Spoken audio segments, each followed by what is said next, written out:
नमस्कार. मायबाप सरकार आणि गृह विभाग यांना एक निवेदन आहे. आज संपूर्ण महाराष्ट्रामध्ये 2022-23ची जी भरती आहे अतिशय पारदर्शकपणे ही भरती प्रक्रिया चालू आहे. या संदर्भात सातत्यानं सन्माननीय गृहमंत्रालय विभाग असेल किंवा सन्माननीय मंत्री महोदय माननीय देवेंद्रजी फडणवीस साहेब असतील यांच्या समर्थनार्थ आमच्यासारखे अनेक हजारो युवक आणि अनेक भरती करणारे तरुण सदैव पाठीशी राहिलेले आहेत. परंतु मायबाप सरकार आणि माननीय देवेंद्र फडणवीस साहेबांना एक विनंती आहे, कारण ही भरती प्रक्रिया अतिशय पारदर्शकपणे चालू आहे. या भरतीच्या संदर्भात सुरुवातीच्या काळामध्ये पावसाळ्याच्या निमित्तानं अनेक वेळा याच्यामध्ये गोंधळ निर्माण झालं, अनेक ठिकाणी निदर्शनं झाली. तरी पण या मायबाप सरकारच्या पाठीशी अनेक विद्यार्थी, अनेक आमच्यासारखी लोक त्यांच्या पाठीशी खंबीरपणे उभे राहिले आणि ही भरती प्रक्रिया झाली पाहिजे याच्यासाठी आम्ही ठामपणे त्यांच्या समर्थनार्थ त्या ठिकाणी निवेदन केलं. परंतु ही भरती प्रक्रिया करत असताना आमचं पहिल्यापासून एकच निवेदन होतं की साहेब, कोणत्याही विद्यार्थ्यावर अन्याय होऊ नये, कुणाचा हक्क या ठिकाणी हिरावून घेऊ नये. एखाद्या मुलाचं त्या ठिकाणी भरतीमध्ये एकाच वेळी जर त्या ठिकाणी त्यांची जर संधी जात असेल, कारण ही भरती प्रक्रिया मुळात या ठिकाणी सुरुवात करत असताना एका ठिकाणी एका घटकामध्ये एकच संधी दिली जावी.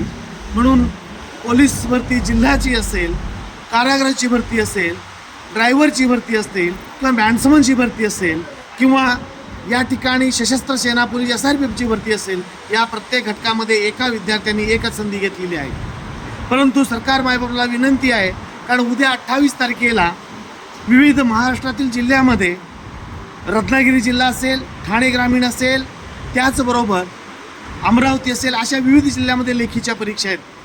साहेब, हे महाराष्ट्रातील 70% भरती प्रक्रिया 70% जागा एकट्या मुंबई जिल्ह्यासाठी असते आणि महाराष्ट्रातून 70% मुलं या मुंबई या ठिकाणी भरतीसाठी येत असतात. तर आज मुंबई या ठिकाणी भरतीला येत असताना आज मुंबईच्या शेवटचा दिवस, या ठिकाणी ड्रायव्हिंगचा शेवटचा दिवस म्हणून या ठिकाणी अनेक मुलांचा उद्या 28 तारखेचा हक्क हिरावून घेतला जात आहे. लेखीचा पेपर ही मुलं 2-2, 4-4 वर्ष या ठिकाणी तयारी केलेली आहेत. 26 तारखेला 25 तारखेला अनेक जिल्ह्यांनी या ठिकाणी मेसेज फॉरवर्ड केला, त्यांना मेसेज पाठवला की 28 तारखेला तुमचा पेपर आहे.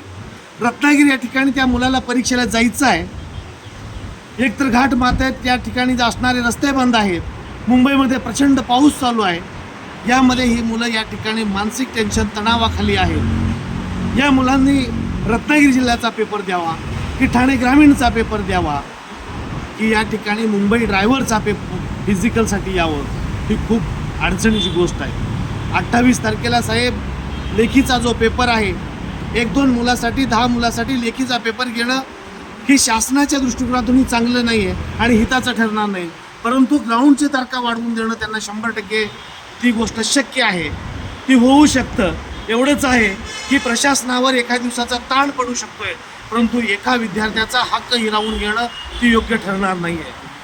संविधान सांगतोय आम्हाला, डॉक्टर बाबासाहेब आंबेडकर साहेबांनी या ठिकाणी, डॉक्टर बाबासाहेब आंबेडकरनं या ठिकाणी आपल्याला संविधानाचा अधिकार दिला. भारतरत्न डॉक्टर बाबासाहेब आंबेडकर साहेबांनी संविधानाचा अधिकार देत असताना सांगितलं, 10 गुन्हेगार सुटले तरी चालतील, परंतु एका निरपराधाला शिक्षा झाली नाही पाहिजे.